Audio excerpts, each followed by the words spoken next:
If you thought of trying out some saving challenges, watch this video because this is how we think about it.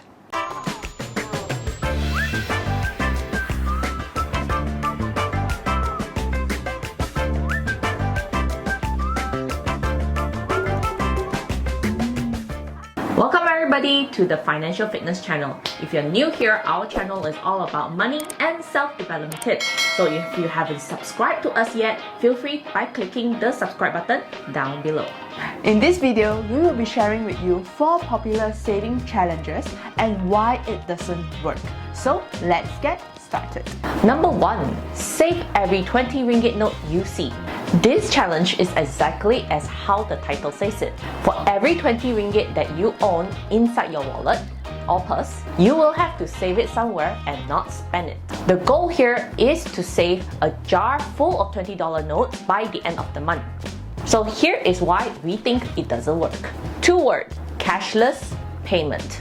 With cashless payment in trend nowadays, this challenge would be very difficult and not practical to achieve. And it is also very random because you're relying your savings on fate. So what if you don't see any 20 ringgit notes throughout the month? You won't be saving at all. So what's the point? Number 2. No spend month challenge. This challenge is also very simple.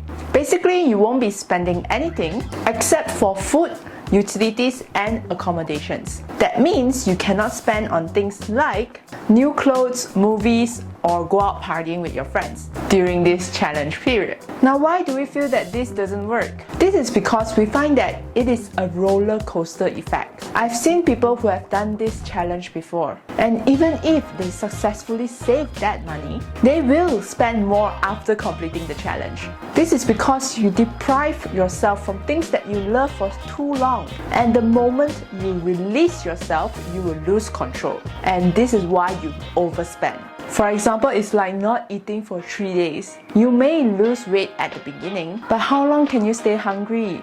Number 3. 1000 ringgit challenge. The 1000 ringgit challenge is whereby you withdraw 1000 ringgit and use that amount for the whole entire month, no matter what you spend on.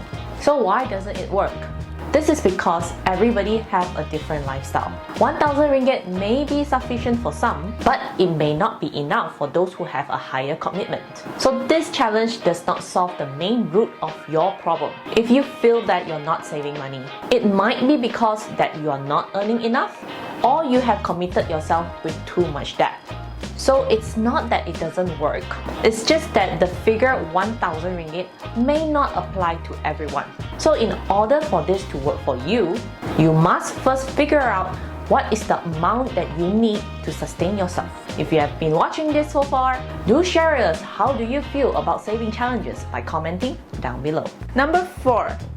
Eat at home for 30 days. This saving challenge is to cut down expenses on takeaways and also eating out at restaurants or cafes. So during these 30 days, the challenge is to cook all your meals at home. Even when you are out, you will need to bring your own home-cooked food. This challenge may work if you know how to cook or love to cook.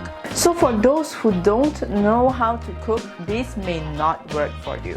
And in the long term, you may suffer. Another thing is, some of you may overspend on groceries. For example, buying premium groceries or instant packed foods may cost even more than you eating out or having takeaways. Ultimately, whichever saving challenge that you choose, it must be sustainable because what you need is not a crash diet but a lifestyle change. Thank you for watching again. If you like this video, please remember to give us a big thumbs up. And if you have not subscribed to our channel, remember to hit the subscribe button down below so you won't miss out on our future videos. And we'll see you next time. Bye!